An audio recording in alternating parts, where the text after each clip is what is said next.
Chegou a hora do grande debate aqui no Expresso CNN. O traficante André de Oliveira Macedo, o André do Rap, chefe do PCC, está há quase 2 dias foragido. A suspeita é que ele esteja fora do Brasil. Vamos lembrar, ele foi solto, por uma decisão do ministro do Supremo, Marco Aurélio Mello. O presidente do Supremo, Luiz Fux, revogou o habeas corpus e determinou a volta imediata do traficante para a prisão. O tema de hoje é: a ordem de Marco Aurélio Mello para soltar o traficante foi adequada? Os nossos debatedores em pleno feriadão são Maria Fernanda Saad, advogada, criminalista. Olá, bem-vinda, Maria Fernanda. Obrigada, Mona Lisa. E Guilherme Sugimori, advogado, especialista em direito penal. Olá, Guilherme. Boa noite, Maria Fernanda. Começamos com você, Maria Fernanda, suas primeiras considerações, por favor. Bom, a Lei número 13.964 de 2019, popularmente conhecida como Pacote Anticrime, entrou em vigor no início desse ano e promoveu diversas alterações tanto na legislação penal quanto na legislação processual penal. Dentre elas, que é o ponto nevrálgico do momento, está o reexame da prisão preventiva. O tema em debate hoje diz respeito a qual seria a melhor interpretação do texto contido no parágrafo único do artigo 316 do Código de Processo Penal, que foi introduzido pelo tal pacote anticrime com a redação que eu vou ler agora. Decretada a prisão preventiva, deverá o órgão emissor da decisão revisar a necessidade de sua manutenção a cada 90 dias, mediante decisão fundamentada de ofício, sob pena de tornar a prisão ilegal. Bem, feita essa leitura, eu volto ao ponto central do debate. A ordem de Marco Aurélio Mello para soltar o traficante foi adequada? Em uma interpretação absolutamente literal do dispositivo, é possível defender a legalidade da decisão, embora esse entendimento esteja em desacordo com a jurisprudência do Superior Tribunal de Justiça, como eu vou tratar mais adiante. Agora, se a pergunta for se não seria razoável se o ministro, por exemplo, determinasse que o órgão emissor da decisão revisasse a necessidade da manutenção da prisão preventiva, eu diria que sim. Eu acho que seria razoável, tendo em vista as nuances do caso, como o fato de existir uma decisão em segundo grau confirmando a condenação, também o fato do réu ter permanecido foragido um longo período, dentre outras particularidades do caso. Mas eu repito, eu não posso de forma alguma dizer que a decisão do ministro Marco Aurélio é ilegal, mas eu entendo que o ministro poderia ter agido com um pouquinho mais de razoabilidade e, consequentemente, ter proferido aí uma decisão diversa da que ele proferiu, como exemplifiquei há pouco, oficiando o tribunal que julgou o recurso de apelação e manteve a condenação, por exemplo, para manifestar acerca da necessidade ou não de manutenção daquela prisão. Pois bem, a repercussão de tal decisão foi tamanha que o Procurador-Geral da República, o senhor Augusto Aras, formulou um requerimento diretamente ao presidente da nossa Suprema Corte. O ministro Luiz Fux, que acolheu a pretensão do Ministério Público, decretou novamente a prisão preventiva do réu. Essa segunda decisão, embora represente os anseios da sociedade, também causou muita controvérsia no meio jurídico. A questão é, o presidente da Suprema Corte está autorizado pelo regimento da Corte a rever decisões de outros ministros prolatadas em habeas corpus? Há quem entenda que não, porque não há previsão expressa no regimento da Corte, e aí nós entramos na mesma problemática da interpretação literal da lei, e há aqueles que entendem que situações excepcionais demandam decisões excepcionais. O fato é que a superveniente decretação da prisão preventiva pelo ministro Fux não foi cumprida, já que o condenado, segundo as informações que temos até o momento divulgadas, teria fugido para o nosso vizinho paraguaio. Bom, além disso, eu vou trazer ao telespectador da CNN, ao longo do debate, o entendimento unânime do Superior Tribunal de Justiça acerca do tema, que, conforme será possível constatar, está em total descompasso com a decisão do ministro Marco Aurélio. Vale dizer que os 10 ministros que compõem as 2 turmas do STJ, que tratam das matérias de direito criminal, 5ª e 6ª turma, não teriam colocado o réu em liberdade. E é sempre bom ressaltar que, nos termos do artigo 105 da Constituição Federal, compete ao STJ e não ao STF uniformizar a jurisprudência em matéria de lei federal, como é o caso do nosso Código de Processo Penal. Em princípio, portanto, caberia ao Superior Tribunal de Justiça dar a última palavra, ou melhor, a última interpretação aí a respeito da necessidade de revisão periódica e de ofício das prisões preventivas, ainda após decisão condenatória. Obrigada. Agora, Guilherme, suas primeiras considerações, por favor. Bom, o tema de hoje é bastante espinhoso, ele gerou desconforto geral, só se fala nisso o dia inteiro, e essa decisão do Marco Aurélio desagou não só na soltura do membro do PCC, mas provavelmente na sua fuga, é o que a gente tem visto. Em primeiro lugar, o que fala esse artigo que está todo mundo discutindo? Bom, a minha colega já leu o texto do artigo, mas ele essencialmente fala que depois da prisão preventiva ser decretada, o órgão que emitiu deve revisar se ela é necessária a cada 90 dias, por uma decisão fundamentada de ofício, sob pena de tornar a prisão ilegal. Nesse caso, o TRF analisou a prisão quando julgou a apelação e decidiu manter o acusado preso. É uma prisão preventiva, como qualquer uma, e o artigo 306 diz que ela tem que ser revista a cada 90 dias. É bastante claro, como os advogados gostam de dizer, de uma clareza solar. No caso, ninguém fez essa revisão. Então, não obedeceram a esse artigo, a lei incide e a prisão se tornou ilegal. O nosso sistema jurídico ele não comporta prisão ilegal. O sistema não pode quebrar a lei para aplicar a lei, porque ele não está aplicando a lei. E pior, porque daí a gente nunca vai saber quando ele vai aplicar a lei e quando ele vai aplicar alguma outra coisa inventada. O TRF, nesse caso, errou. E o Ministério Público, que se intitula de fiscal da lei, foi quem pediu a prisão e está ali, é parte, está no processo e deveria garantir o cumprimento dessa norma, também não se atentou para a revisão obrigatória. Se esse processo é tão importante, esse cara é tão perigoso, essa soltura é tão catastrófica, como os órgãos que têm a obrigação de tutelar esse tipo de questão não se atentaram para isso. Vejam, não é uma norma dificílima, inviável, de minúcias e detalhes. É um despacho que o juiz tem que dar. Os juízes de primeiro grau estão fazendo isso, estão analisando e dando esses despachos. É um absurdo a gente cogitar que o STF, por exemplo, está gerando impunidade. Quem gerou a impunidade foi o juiz, o TRF, que errou e tornou a prisão ilegal em um caso importante. Mas falando em STF, como a minha colega já apresentou, eu preciso fazer uma ressalva sobre essa suspensão do ministro Fux, tá? Eu entendo que é inviável uma suspensão de liminar pela presidência da Corte, citando uma lei que é eminentemente civil e administrativa. No texto dela não se fala nada que remonte à aplicação criminal, muito menos a liminar em habeas corpus, e a gente cria um problema ainda maior. O STF tem um entendimento, com o voto do Fux, inclusive, de que se você perde uma liminar, não cabe um HC para o pleno. Ou seja, por esse entendimento, se a liminar é negada, paciência, não tem o que fazer. Mas se ela for deferida, o MP pode usar essa ferramenta cível para alterar a decisão. Não existe uma relação hierárquica entre os ministros da Corte, e isso foi uma interpretação elástica para essencialmente rever a decisão de outro ministro com a qual ele não concordava. Isso cria insegurança jurídica do maior grau. Essa é daquelas decisões que você fica sem entender o STF, sem entender as regras do jogo. E, grosso modo, uma das funções mais importantes das Cortes Superiores é garantir um certo grau de confiabilidade nas regras do jogo. Enfim, errou o ministro Marco Aurélio? Não. Quem errou foi quem desobedeceu a lei e transformou a prisão em ilegal. E quem errou foi o Fux, que usou esse mecanismo processual cível para suspender uma decisão com a qual ele não concordava. Vamos então ao debate. Maria, Fernanda e Guilherme, por favor. Comigo primeiro? Pode ser, as damas sempre Obrigada, antes. Mona Vamos Lisa. lá, especialmente na estreia.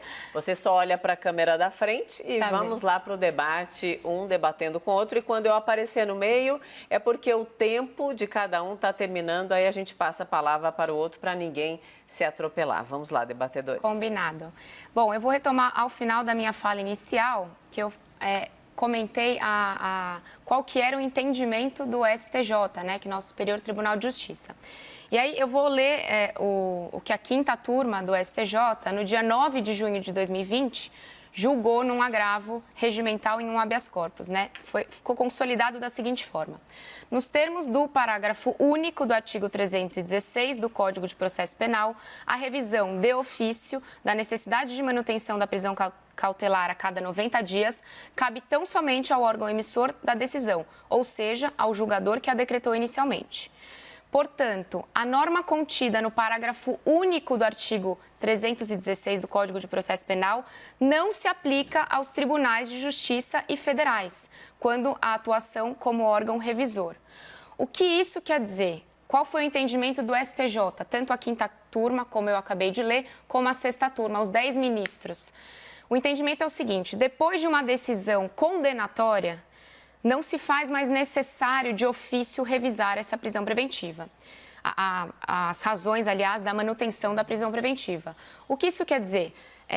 Para o STJ, depois de uma condenação em primeiro grau, já fica formada a culpa, diferentemente do que o ministro Marco Aurélio colocou em sua decisão. Então, depois de todos os atos processuais, a instrução, a produção de provas, quando há uma condenação, ainda que haja recurso, né, ainda que haja recurso de apelação e outros aí, já está consolidada a formação de culpa, ou seja, depois da condenação não se faz mais necessária a aplicação desse parágrafo. Guilherme? Eu faço a ressalva, talvez pessoal, de que eu não concordo com essa interpretação. Até porque o artigo em si, ele fala que, de fato, o órgão emissor deverá revisar a necessidade de sua manutenção. Mas o órgão emissor não precisa ser um juízo de primeiro grau. A pessoa pode estar presa, estar solta e, eventualmente, ser presa pelo tribunal. E aí não há necessidade dessa análise. O órgão ainda tem que ficar revendo, eventualmente, essa decisão de mantê-lo preso. O fato de ele ser condenado em primeiro grau ou condenado em segundo grau, por enquanto mantivermos esse entendimento vigente de que ele ainda deve ficar ou solto ou preso de acordo com as decisões sobre isso, não é automática a prisão até o final dos seus recursos, está vigente. Então o tribunal que optou pela prisão ainda tem que vê-lo como um inocente, alguém que não teve até o final seus recursos julgados, e a legislação é perfeitamente aplicável. Se o STJ deu outro entendimento para esse dispositivo, eu discordo do tribunal com veemência e reafirmo um conhecimento que se diz muito, que é até o STF tem a única prerrogativa de errar por último. Mas o STJ, tendo esse entendimento ou não, a decisão do ministro Marco Aurélio é em sentido oposto, aparentemente, e bastante clara, e nos termos expressos da lei. Agora, eu faço a pergunta, para que serve essa norma? Para que serve? Para que se criou isso? Foi para defender ou para garantir que os inúmeros, infindáveis presos que estão aguardando um processo não fiquem lá largados com um juiz que eventualmente manda prendê-los e esquece disso. Essa norma tem por objetivo proteger essas pessoas, porque isso acontece e acontece muito. A pessoa fica lá anos esperando para ser julgada e presa. Isso exige que o juiz olhe e fale, vou manter essa pessoa presa, vou soltá-la, o que eu vou fazer? Talvez eu tenha que apressar o processo, talvez eu deva soltá-la. E protege essas pessoas. Então, tirar a importância dessa norma ataca essas pessoas. E qual é o problema? Essa norma pode conviver com manter presos perigosos presos? Pode, é muito simples. É só fazer a revisão, que não foi feita. Bom, eu concordo, né, que eu sou tão garantista quanto você, doutor, embora não pareça nesse debate de hoje, mas eu acho que a falta de aplicação da norma nos termos dela causa insegurança, sim, jurídica, como o doutor colocou nos argumentos iniciais.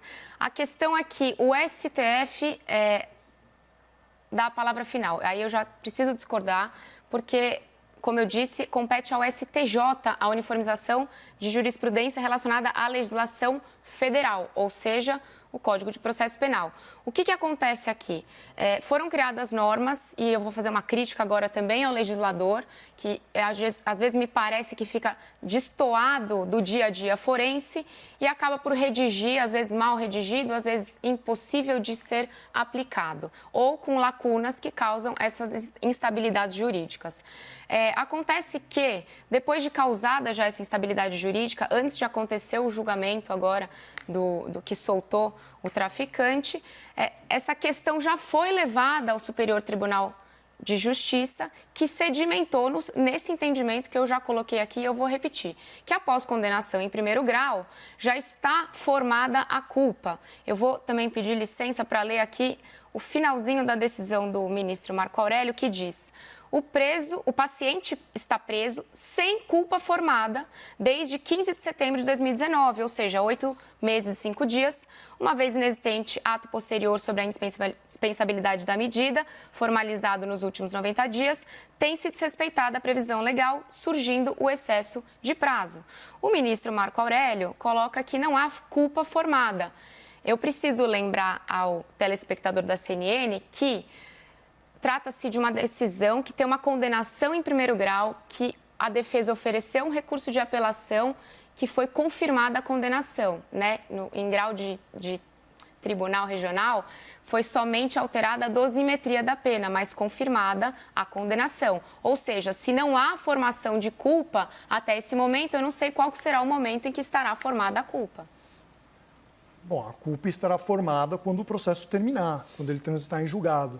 Quando o ministro Marco Aurélio usa esse termo, ele está sendo bastante preciso tecnicamente, e é o debate que a gente vem tendo no Brasil já há alguns anos sobre se a pessoa é culpada após o julgamento da apelação ou somente após o término de todos os seus recursos. A Constituição diz, e assim eu entendo, que é após o término de todos os seus recursos. Mas a gente, de fato, vem discutindo no Brasil essa questão. Infelizmente, a meu ver, porque eu entendo que se julgassem os recursos rápidos ou se os processos fossem mais razoáveis, não seria uma questão tão premente. Você julga o processo rapidamente e a pessoa pouco importa se julgou a apelação, se demorou muito, porque é algo que funciona naturalmente. Agora, o meu grande problema com isso é essa visão de que a impunidade ou de que há um descompasso entre a aplicação correta da lei e a manutenção dessa pessoa presa. Esse réu, esse fugitivo, agora é um fugitivo, ele pode, de fato, foi julgado em primeiro grau, de fato foi julgado em segundo grau, foi condenado em ambos, tem uma pena contra si, fugiu, tem outros processos. E a pergunta que eu faço é, ele está solto por uma questão dessa lei? É por uma aplicação dessa lei que ele está solto? Não, não. Essa lei convive plenamente com as possibilidades de mantê-lo preso, se necessário. Inclusive, ele tem outros processos. Ele poderia ter tido sua prisão decretada em qualquer um desses outros processos. A ordem do Marco Aurélio, como não podia deixar de ser, fala especificamente, solte-o se ele não estiver preso por outros motivos. Porque a lei é bastante razoável e contém ferramentas para manter preso quem tem que ficar preso. Quando um juiz, um promotor, não aplica ou deixa de aplicar uma norma, como que foi o que aconteceu aqui no caso, e abre espaço para essa discussão, puxa, mas essa norma vale para todo mundo, essa norma deveria ser aplicada nesse caso, porque eles cometeram o que eu considero um equívoco, você tem um problema. Você está desrespeitando a lei por um erro do judiciário. O judiciário poderia ter se resolvido isso facilmente, com algumas ferramentas diferentes, e não o fez. Ou seja, o erro é o problema e não a lei. Bom, não quero entrar muito no juridiquês, até para ficar uma linguagem fácil para o telespectador, mas eu só queria explicar que depois do recurso de apelação, então tem a decisão de primeiro grau, aí a defesa pode apelar, o Ministério Público também. Depois do acórdão da sentença de segundo grau, os únicos recursos cabíveis não são recursos que vão tratar mais do fato, do mérito da questão, da prova, se é culpado, se não é, se praticou, se não praticou, se estava envolvido com a organização ou não. Ou seja, essas matérias não serão mais tratadas em recurso extraordinário especial, que são os cabíveis depois do recurso de apelação. E aí eu volto a perguntar, se neste momento não está formada a culpa, em que momento estará? Porque os próximos recursos, eles nem vão tratar sobre a culpa ou não do réu, né, naquele processo. Vão tão somente falar sobre a aplicação da Constituição, se não aplicou, se está contrário à lei federal, enfim. É para isso que servem esses recursos, não mais para tratar a matéria do fato. Então, esse é o meu questionamento e é por isso que a minha opinião, ela converge sim com o entendimento muito bem aplicado até o momento pelo Superior Tribunal de Justiça, no sentido que depois da condenação, o juiz não tem, o juiz ou o tribunal, né, que decretou aquela preventiva, não tem mais a obrigação de ofício de ficar revisando os motivos ensejadores daquela prisão. A doutora Maria Fernanda tem toda a razão, no sentido de que os recursos especiais extraordinários nos tribunais superiores, de fato, não tratam mais de fatos. Tratam de direito, questão legal, nulidades. Isso, a título de você prender alguém ou considerar terminado o processo dele, pouco importa. Pouco importa porque uma nulidade processual é tão grave para um processo, uma injustiça, uma ilegalidade premente, uma prova que não foi produzida, uma negativa de prova, algo que cerceou uma defesa, ou que produziu uma prova acusatória correta, incorreta, legal, ilegal, isso é tão importante quanto fez ou não fez, porque esses são os métodos que a gente usa para chegar no fez ou não fez, para descobrir se a pessoa fez. Por isso a gente tutela o processo. E um processo pode ser anulado, ou seja, a pessoa que está presa pode ter que ser solta. A pessoa que o juiz condenou, o Tribunal Superior, em um procedimento extraordinário, revê isso, muda essa pena, vira uma pena de outra forma, ou aumenta, se for um recurso ministerial. O fato de não se tratar de fatos, se tratar de direitos, não muda o impacto que isso tem no processo. Por isso que o adequado é se aguardar até o término do processo completo para você prender alguém. Agora, o problema de se relativizar essa norma, essa aplicação, como fez o STJ, e a doutora Maria Fernanda muito bem colocou, é o seguinte: e todas as pessoas que essa norma deveria tutelar, que são justamente as que talvez tenham tido a sua apelação julgada e agora estão aguardando um recurso nos tribunais superiores. Há décadas se diz aqui no Brasil que esse é um dos grandes problemas, os recursos para os tribunais superiores, que podem demorar muito tempo para ser julgados. Hoje em dia isso está se resolvendo, estão sendo julgados mais rápidos. Mas se essas pessoas estão justamente nesse momento aguardando que julguem um recurso deles, elas não são protegidas por essa norma, mas deveriam ser. Até porque, eu reitero, o texto da norma é claro e não faz essa exceção. Então, sinto muito que o STJ tenha tido essa orientação. E eu espero que a orientação do STF agora seja em outro sentido e que permaneça.